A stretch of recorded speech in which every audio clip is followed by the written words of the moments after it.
Hi everyone, আসসালামু আলাইকুম, welcome my blog. Actually আমি আজকে যাচ্ছি দুবাইতে, অ্যান্ড আমাকে সিএফ করতে গিয়েছিল আমার ফুল ফ্যামিলি। অ্যাকচুয়ালি এয়ারপোর্টে নামার পর ফ্যামিলির সাথে এত বেশি একটা ক্রাইসিস মোমেন্ট ছিল, সবারই মন খারাপ ছিল, সবাই কান্নাকাটিও করছিল, আমারও ভীষণ খারাপ লাগছিল। ওই টাইমে আসলে ভিডিও কোনোভাবে নেওয়া হয়নি।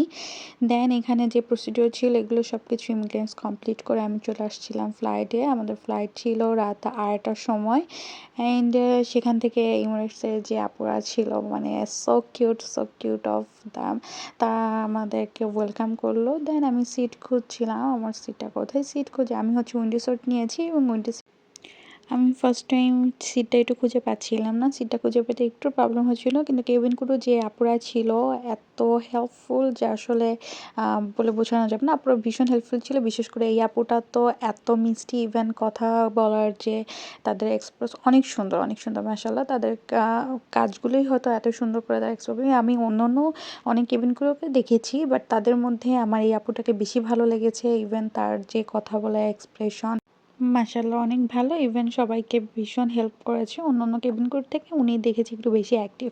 হোয়াটএভার, এরপর একটু ফ্যামিলির সাথে কথা বলে নিয়েছিলাম। আব্বু আম্মু ছিল, আপুরা ছিল, সবার সাথে একটু ফ্যামিলি, সবার সাথে একটু আড্ডাও দিচ্ছিলাম। আর সত্যি বলতে সবাইকে ছেড়ে যেতে আমারও ভীষণ খারাপ লাগছিল।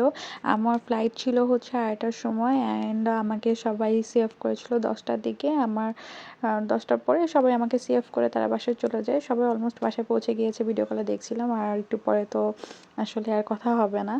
যাই হোক, এটা টেক অফ করার পরে আমি এখানে একটু মুভি দেখছিলাম। মুভি দেখতে দেখতে বোরিং ফিলও হচ্ছিল, খারাপও লাগছিল, কিন্তু টাইমটা একটু স্পেন্ড করার জন্য মুভি দেখে টাইমটা স্পেন্ড করছিলাম।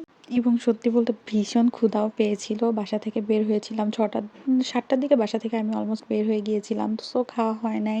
ইভেন আমি ওই দিন প্যাকিং থেকে শুরু করে আমার নিজে একটু গোছগাছ করা, অনেক শপিং বাকি হয়েছিল। তো সারাদিন অলমোস্ট আমি দৌড়াদৌড়ি করেছি, তার আগের দিন সারা রাত ঘুম হয় নাই প্যাকেজিংয়ের জন্য। তো সব কিছু মিলিয়ে আর ওই দিন সারাদিন আমি খেতেও পাই না, এত ব্যস্ত ছিলাম যে ক্ষুধাও পেয়েছে। আমি তো মনে ভাবছিলাম কখন খাবার দেবে, এর মধ্যে মেনু কার্ড চলে আসছে।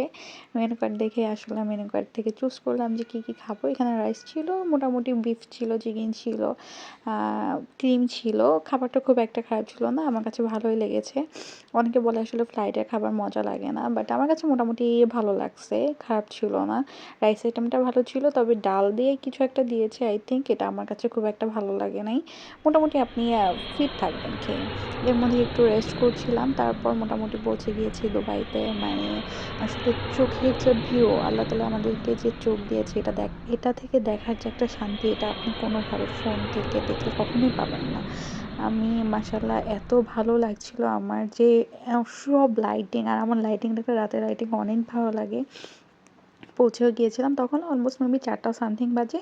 আমি 4টা 10-15তে আমাদের আপনার ল্যান্ড করে মোটামুটি পৌঁছে গেছি। ইভেন দুবাই এয়ারপোর্টটা মাশাআল্লাহ অনেক সুন্দর। তারপর পৌঁছে গেছিলাম একটু রেস্টরুমে। এখানে এসে দেখছিলাম আমার চোখ ফুলে গিয়েছে লিটারেলি, কারণ আমি 2 দিন 3 দিন লিটারেলি আমি ঘুমাই না, খুবই খারাপ লাগছিল। এরপর একটু ফ্রেশ হয়ে নিলাম।